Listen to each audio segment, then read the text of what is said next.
Hello दोस्तों, welcome to BMI coaching. आज हम बायोलॉजी का एक नया टॉपिक डिस्कस करेंगे, सेल।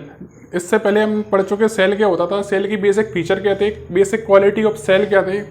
बायोलॉजी का क्लासिफिकेशन यहाँ तक हमने डिस्कस कर लिया था। सेल का डिस्कवर कैसे हुआ, सेल के कौन कौन से लॉन्गेस्ट सेल होता है, कौन स्मॉलेस्ट सेल होता है, ये सब हमने डिस्कस कर चुके। आज का हमारा जो टॉपिक रहेगा पार्ट्स ऑफ सेल, मतलब कोशिका के अंग। तो स्टार्ट करते हैं, पार्ट्स ऑफ सेल, कोशिका के अंग या भाग।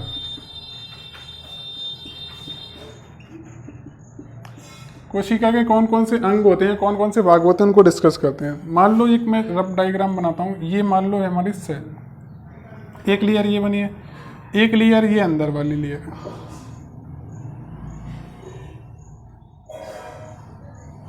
ठीक, ये दो लेयर बनी है इस टाइप से, ये बीच में। तो ये जो बाहर वाली लेयर है इसको बोलेंगे सेल वॉल, मतलब कोशिका भित्ति।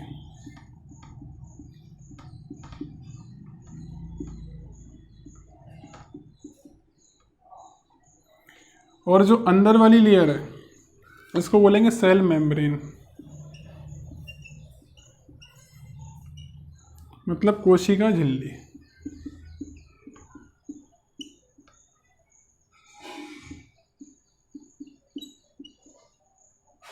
ठीक, तो बेसिकली हमें सेल के दो पार्ट डिस्कस करने हैं, एक तो सेल मेम्ब्रेन पढ़ना है, एक सेल वॉल पढ़ना है। तो पहले हम पढ़ रहे हैं सेल मेम्ब्रेन, मतलब ये जो अंदर वाली लेयर है वो पढ़ रहे हैं, बाहर वाली नहीं पढ़ रहे, क्योंकि बेसिक इनका डिफरेंस ज़्यादा बेटर तब समझ में आएगा जब सेल मेम्ब्रेन की नॉलेज होगी।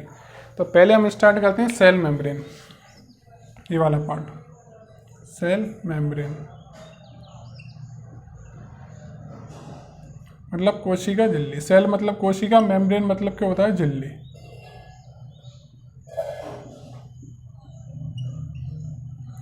क्या क्या क्वालिटी होती है सेल मेम्ब्रेन की?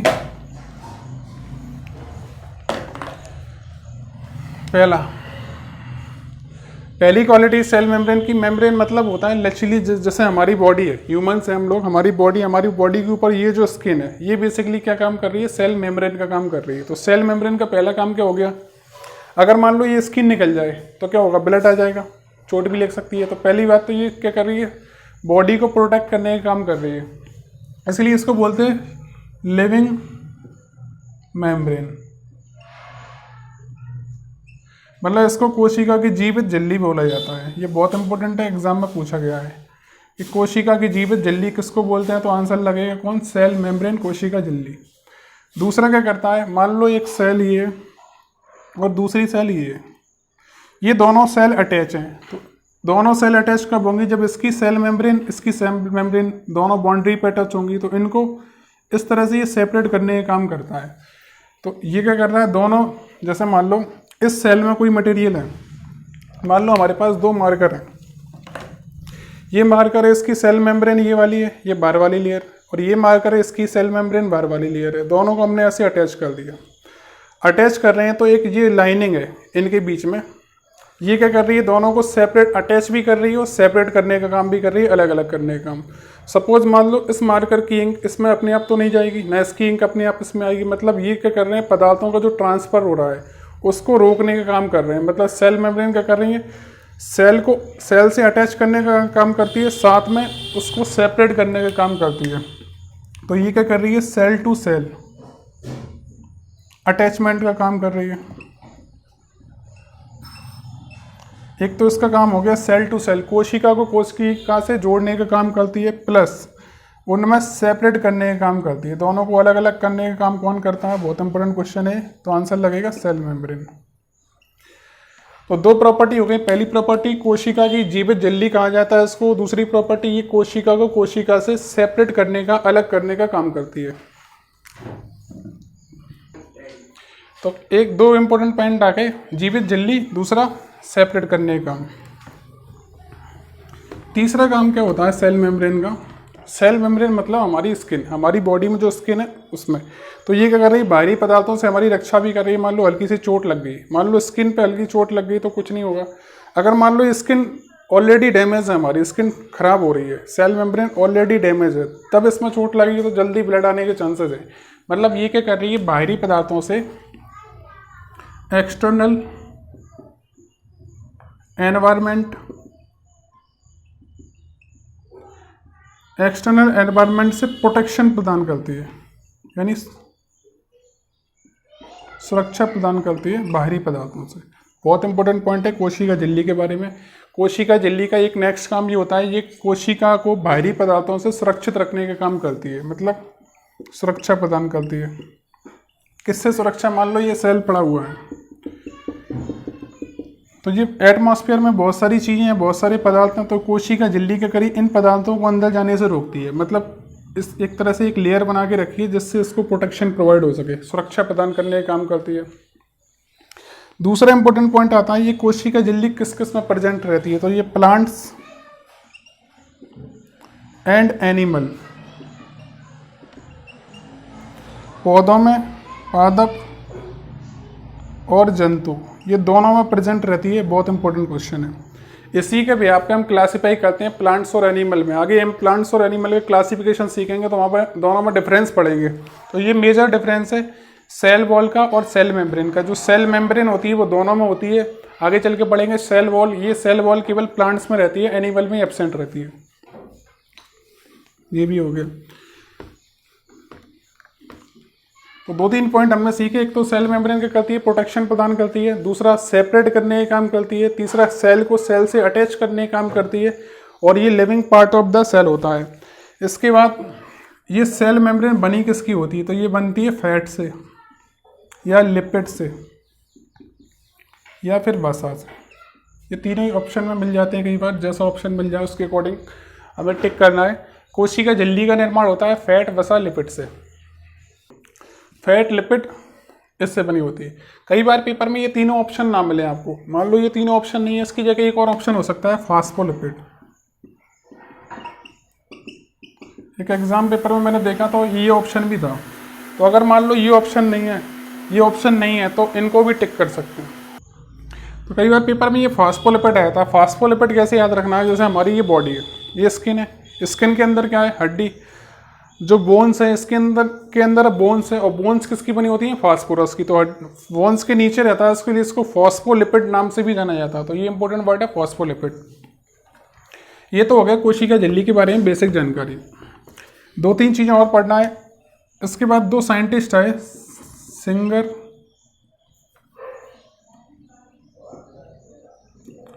And Nicolson. ये 2 साइंटिस्ट आए, इन्होंने क्या किया, कोशिका झिल्ली के लिए एक मॉडल दिया। सिंगर और निकोलसन ने मॉडल दिया, तो वो मॉडल फेमस है। वो मॉडल कौन सा था वो हमें डायरेक्ट याद रखना है। उस मॉडल का नाम था फ्लूइड मोज़ेक मॉडल, तरल मोज़ेक मॉडल। तो मॉडल ही रहेगा। बहुत इंपॉर्टेंट मॉडल है, एग्जाम में कई बार पूछा गया है। सेल मेम्ब्रेन को क्लासिफाई करने के लिए और डिटेल में समझने के लिए सिंगर और निकोलसन, ये 2 साइंटिस्ट थे, इन्होंने एक मॉडल तैयार किया जिसको बोलते हैं फ्लूइड मोज़ेक मॉडल। अब आपको एक कीवर्ड याद रखना है, फ्लूइड मतलब क्या होता है, लिक्विड। और कोशिका के अंदर लिक्विड को हम जनरली कंसिडर करेंगे वाटर। फ्लूइड मतलब लिक्विड, वाटर से संबंधित बात हो रही है। तो फ्लूइड मोज़ेक मॉडल किसने दिया, तो डायरेक्ट आंसर लगाना है सिंगर और निकोलसन ने। देन इसके बाद कोशिका झिल्ली बनी किसकी होती है, फास्फोलिपिड की। फ्लूइड मोज़ेक मॉडल हो गया। उसका एक वर्ड याद रखना है आपको, जो कोशिका झिल्ली के लिए एक वर्ड दिया गया था, एंडोसाइटोसिस। मोस्ट इंपोर्टेंट वर्ड है एंडोसाइटोसिस वर्ड। ये कोशिका झिल्ली सेल मेम्ब्रेन के लिए एप्लीकेबल है, बेसिकली ये पूरी सेल के लिए एप्लीकेबल है। एंडो मतलब क्या होता है, इनसाइड। इनसाइड मतलब अंदर। साइटो वर्ड वाला है, साइटो मतलब होता है सेल यानी कोशिका। और ये जो वर्ड लगा है सिस, सिस भी एक कीवर्ड है। सिस का मतलब होता है फॉर्मेशन। मतलब निर्माण, किसी चीज़ का बनना उसको बोलते हैं फॉर्मेशन। अब इसको कंबाइन करके पढ़ेंगे, अंदर से कोशिका का निर्माण। एंडोसाइटोसिस मतलब होता है इनसाइड फॉर्मेशन ऑफ सेल, कोशिका का अंदर से बनना है। और हमने सबसे पहले लेक्चर में डिस्कस किया था कोशिका में स्वजनन की क्षमता होती है, सेल्फ रिप्रोडक्शन कोशिका की क्वालिटी होती है। तो वही वर्ड सिमिलर है, एंडोसाइटोसिस मतलब कोशिका अपना निर्माण खुद करती है। ये कोशिका झिल्ली कैसी होती है, फ्लेक्सिबल होती है, बहुत लचीली होती है। मान लो ये कोशिका झिल्ली है, ये कोशिका झिल्ली एटमॉस्फेयर में ये पदार्थ पड़े हैं, इनको खींच लेती है और अपना निर्माण स्वयं करती है, इसलिए बोलते हैं एंडोसाइटोसिस। एंडोसाइटोसिस से रिलेटेड एक एग्जाम्पल याद रखना, अमीबा। आगे हम पढ़ेंगे जब इसका क्लासिफिकेशन देखेंगे एनिमल्स का, उसमें हम अमीबा डिटेल में पढ़ेंगे। बस आपको याद रखना है एंडोसाइटोसिस की मदद से अपने भोजन का निर्माण या शरीर का निर्माण कौन करता है, तो आंसर लगाना अमीबा। अमीबा के देखो आगे पढ़ेंगे, एंडोसाइटोसिस की मदद से ये अपना निर्माण करता है, तो ये इंपॉर्टेंट वर्ड है। उसके बाद सेल मेम्ब्रेन के कॉन्टेक्स्ट में दो वर्ड और समझने, एक तो होता है डिफ्यूजन और एक वर्ड है ऑस्मोसिस।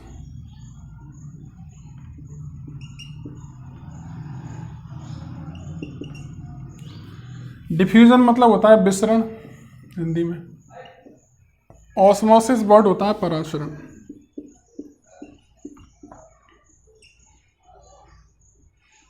एक छोटा सा केमिस्ट्री का लॉजिक है, जो भी चीज़ें मूव करती हैं वो हाई डेंसिटी से लो डेंसिटी की तरफ जाती है। जैसे मान लो आप हीट ट्रांसफ़र पढ़ोगे तो हीट ट्रांसफ़र हाई क्वालिटी से लो क्वालिटी की तरफ, या वाटर आप जो फ्लो होगा हाई डेंसिटी से लो डेंसिटी की तरफ। मतलब जो फ्लो होता है वो फ्लो कैसा होता है, हाई टू लो। तो ये दोनों पे काम करता है, डिफ्यूजन हो चाहे ऑस्मोसिस हो, उसमें हाई टू लो फ्लो होता है। किसका फ्लो होता है, मॉलिक्यूल्स का। अभी हमने पढ़ा था ये सेल को सेल से अटैच कर रहे हैं, तो ये सेल से सेल को अटैच कर रहे हैं, तो यहाँ पे पदार्थों का ट्रांसफर हो रहा है, यानी मॉलिक्यूल्स का ट्रांसफर हो रहा है। और मॉलिक्यूल्स ट्रांसफर हमेशा याद रखना है किस टाइप से होगा, high to low. Ideal condition में जनरली हम कंसिडर करते हैं जो मॉलिक्यूल्स का ट्रांसफर होता है, पदार्थों का ट्रांसफर होता है, वो होता है हाई टू लो। तो डिफ्यूजन और ऑस्मोसिस दोनों में चीज़ों का ट्रांसफर होता है। बस ये डिफ्यूजन में किसका ट्रांसफर होता है, गैसेस का। गैसेस लाइक है CO2, carbon dioxide, oxygen. Respiration के टाइम समय हम CO2 लेते हैं, ऑक्सीजन लेते हैं, CO2 बाहर निकालते हैं। तो ये गैसेस का ट्रांसफर किसके माध्यम से हो रहा है, डिफ्यूजन के माध्यम से। और ये भी कैसा होता है, हाई टू लो। दूसरा वर्ड है ऑस्मोसिस। ऑस्मोसिस वर्ड यूज होगा हमारी वाटर के लिए, पानी के लिए। ऑस्मोसिस वर्ड यूज रखना है किसके लिए, वाटर मतलब पानी के लिए। तो जैसे हमारे लिए स्किन पे पसीना आया, स्वेटिंग हुई, पसीना आया, तो पसीना अंदर एब्जॉर्ब कर लेते हैं। तो मॉलिक्यूल ट्रांसफर किससे हो रहा है, इसी को सेल मेम्ब्रेन से। तो ये दोनों वर्ड याद रखने हैं। और इन दोनों में एक लेयर काम करती है, कोशिका झिल्ली, वो होती है सिलेक्टिवली परमीएबल।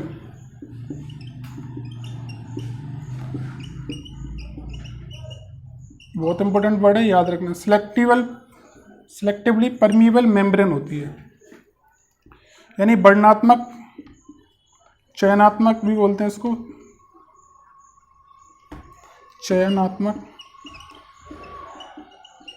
ये इंपॉर्टेंट वर्ड है। कोशिका झिल्ली की क्वालिटी है, कोशिका झिल्ली एक लचीली झिल्ली होती है, जैसे कोशिका की आंतरिक झिल्ली कहा जाता है, ये एक चयनात्मक झिल्ली होती है। बहुत इंपॉर्टेंट वर्ड है, याद रखना है, ठीक। इसके बाद हमें एक दो वर्ड और याद रखने हैं। अब आपको जब भी देखें, ऑस्मोसिस मतलब वाटर का फ्लो हो रहा है, कैसा हो रहा है, हाई टू लो। डिफ्यूजन मतलब गैसेस का ट्रांसफर हो रहा है, कैसे ट्रांसफर हो रहा है, हाई टू लो। अब एक वर्ड आता है रिवर्स ऑस्मोसिस।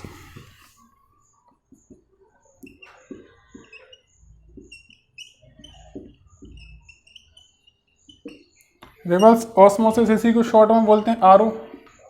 हम सब जानते हैं आरओ का यूज़ क्या होता है, वाटर प्यूरिफिकेशन के लिए घरों में इसको यूज़ करते हैं। तो आरओ में क्या होता है, एक लेयर रहती है, उससे वो भी लेयर किस पे काम करती है, सेल मेम्ब्रेन के कॉन्सेप्ट पर एक लेयर काम करती है। दूसरा काम करता है, देखो जैसे अभी हमने ऑस्मोसिस समझा, ऑस्मोसिस मतलब हाई टू लो, अभी समझा था। अब ये वर्ड लग गया रिवर्स। रिवर्स मतलब उल्टा, तो इसका उल्टा क्या होगा, लो टू हाई। अब जो वाटर का फ्लो रहता है, आइडियल डेंसिटी का फ्लो रहता है वाटर का, वो हाई टू लो होता है, बट हमें यहाँ पे फ्लो रखना है लो टू हाई। ठीक, अगर लो टू हाई फ्लो रखना है, नेचर के अगेंस्ट काम करना है, तो कुछ ना कुछ हमें एक्स्ट्रा एफर्ट लगाना पड़ेगा। इसलिए क्या होता है, आरओ में एक मोटर पंप लगा रहता है। ये एग्जाम में इंपॉर्टेंट क्वेश्चन था, पूछा गया था डिस्क्रिप्टिव पेपर में कि आरओ में ये पंप लगाने का क्या सिस्टम है, एक्स्ट्रा मोटर लगाने का क्या सिस्टम है, जबकि वाटर का फ्लो तो इजीली हो सकता है। तो हम फ्लो उसमें रखना है लो टू हाई। तो ये दोनों क्वेश्चन यहाँ से निकलते हैं आरओ के कॉन्टेक्स्ट में। इसमें फ्लो रहेगा लो टू हाई, पंप्स के द्वारा एक सिस्टम काम करेगा, और यहाँ पे भी सेल मेम्ब्रेन काम करेगी, कोशिका झिल्ली काम करेगी, सिलेक्टिवली परमीएबल मेम्ब्रेन होती है वो भी।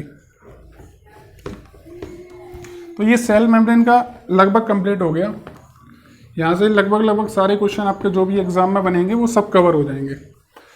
अगला जो पार्ट है वो है सेल वॉल, मतलब कोशिका भित्ति।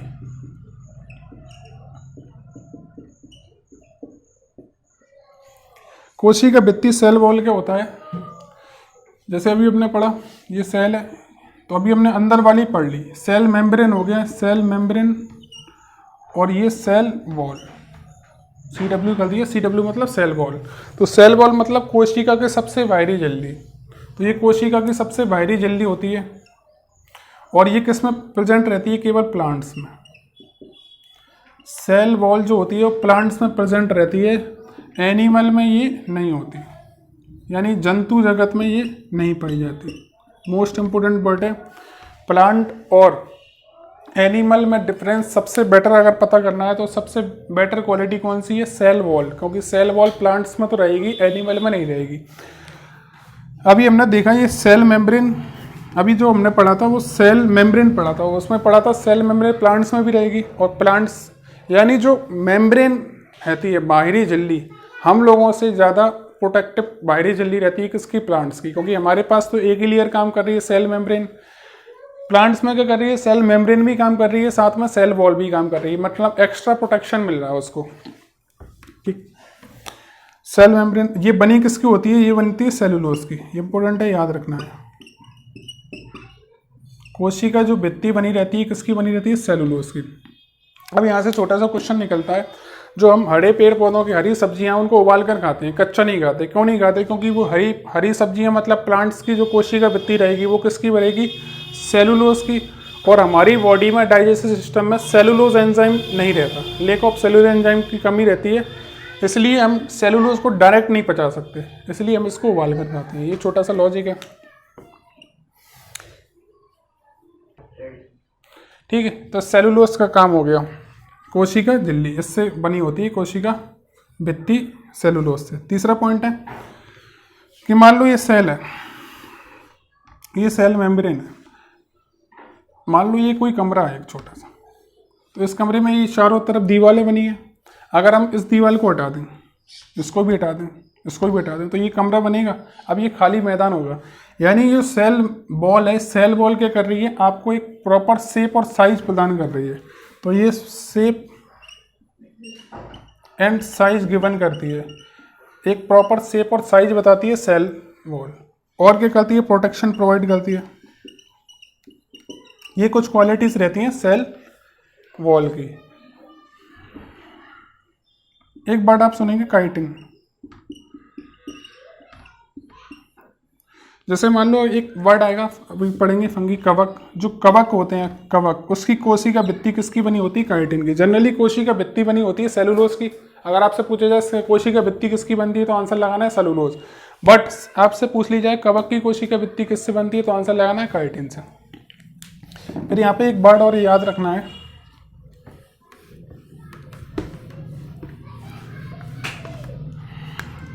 ये एग्जाम में पूछा गया है, प्लाज्मोलाइसिस। प्लाज्मोलाइसिस क्या होता है, इस पर 2-3 तरीके से क्वेश्चन पूछा गया एग्जाम में। तो सेल थ्योरी पहले एक बार खत्म हो जाए, फिर इसके क्वेश्चन हम डिस्कस करेंगे, बट साथ में ये की पॉइंट है, इनको साथ साथ में डिस्कस करते चलते हैं। प्लाज्मा मतलब क्या होता है, प्लाज्मा मतलब होता है पानी, क्योंकि हमारे जो ब्लड में प्लाज्मा रहता है, प्लाज्मा मतलब वाटर, ठीक है। यहाँ तक तो हमने वर्ड समझ में आ गया। उसके बाद ये लाइसिस है। लाइसिस का मतलब क्या होता है? डिसइंटीग्रेशन। डिसइंटीग्रेशन मतलब किसी चीज़ का टूटना। अब इस वर्ड को कंबाइन करके पढ़ेंगे, पानी का टूटना। अब मान लो कोई चीज़ टूटेगी तो कम होगी, तो पानी का कम होना एक तरह से क्या होता है? प्लाज्मोलाइसिस। और प्लाज्मोलाइसिस बेसिकली होता है क्या? जैसे मान लो आपने बहुत देर तक पानी में नहा रहे हो, आप बहुत देर तक आपकी फिंगर वाटर में है बहुत देर तक, तो ये आपकी जो त्वचा रहती है, स्किन रहती है, सेल मेम्ब्रेन रहती है, वो गलने लगती है, तो उसी को बोलते हैं प्लाज्मोलाइसिस। और जैसे मान लो ये एक सेल है, ये सेल पानी में पड़ा है, सेल के अंदर से पानी बाहर निकल गया, तो उस चीज़ को बोलेंगे प्लाज्मोलाइसिस। सेल के अंदर से पानी बाहर निकल गया तो सेल कैसा हो जाएगा? श्रिंक हो जाएगा, सिकुड़ जाएगा। सेल श्रिंक हो गया। श्रिंक मतलब सिकुड़ना, तो सेल सिकुड़ जाएगा, यानी सेल के अंदर से पानी का बाहर निकलना, उसको बोलते हैं प्लाज्मोलाइसिस। अब प्लाज्मोलाइसिस किस में होता है? प्लांट्स में नहीं होता। ये मोस्ट इंपोर्टेंट वर्ड है, याद रखना है। प्लांट्स में प्लाज्मोलाइसिस क्यों नहीं होता? क्योंकि प्लांट्स में डबल लेयर है। सेल मेम्ब्रेन से मान लो अगर पानी बाहर निकलता है तो सेल वॉल उसको बाहर निकलने नहीं देता, क्योंकि ये एक्स्ट्रा फीचर है इसमें जो प्रोटेक्शन प्रदान करता है। तो प्लाज्मोलाइसिस किस में होता है? प्लांट्स में नहीं होता। और किस में नहीं होता? डेड सेल में नहीं होता। मृतक कोशिकाओं में प्लाज्मोलाइसिस नहीं होता। फिर किस में होता है प्लाज्मोलाइसिस? एनिमल में। क्यों? क्योंकि यहाँ पर केवल काम क्या कर रही है? Cell membrane. तो ये बेसिक डिफरेंस था। जब तक सेल वॉल और सेल मेम्ब्रेन में छोटा सा डिफरेंस प्लाज्मोलाइसिस वर्ड से हम बेटर तरीके से समझ सकते हैं, क्योंकि प्लाज्मोलाइसिस एनिमल में होगा, प्लांट्स में ये नहीं होगा, दूसरा डेड सेल में ये नहीं होगा। और ये होता किसकी वजह से? सेल मेम्ब्रेन की वजह से। ठीक, तो ये इस लेक्चर में हमने डिस्कस करा cell membrane and cell wall. अगले लेक्चर में कोशिका के और पार्ट्स डिस्कस करेंगे। दूसरा मैं आपसे ये कह रहा था कि जैसे मान लो अभी तक आपने हमारा चैनल सब्सक्राइब नहीं किया, बहुत सारे बच्चों के कमेंट आते रहता है, उनके डाउट्स वगैरह आते रहते हैं, तो जैसे आपने हमारा चैनल सब्सक्राइब नहीं किया तो अब तक तो उसको चैनल सब्सक्राइब करो फर्दर वीडियो के लिए, जिससे क्या हो कोई भी वीडियो आपकी मिस ना हो, एक प्रॉपर सीक्वेंस चले। जैसे मान लो हमने पहला पार्ट अपलोड किया, किसी बच्चे के पास पहला पार्ट पहुँच गया, उसने पहला पार्ट वॉच किया, उसको पता ही नहीं है 2-3 पार्ट और अपलोड हो गए, उसके बाद पूछता है सर दूसरा पार्ट भेजो, तीसरा पार्ट भेजो। इससे बेटर है आप नोटिफिकेशन बेल को ऑन करो और चैनल को सब्सक्राइब करो, जिससे कोई भी वीडियो डालें तो तुरंत उसका नोटिफिकेशन आपके सामने प्रेजेंट हो। Okay, thank you.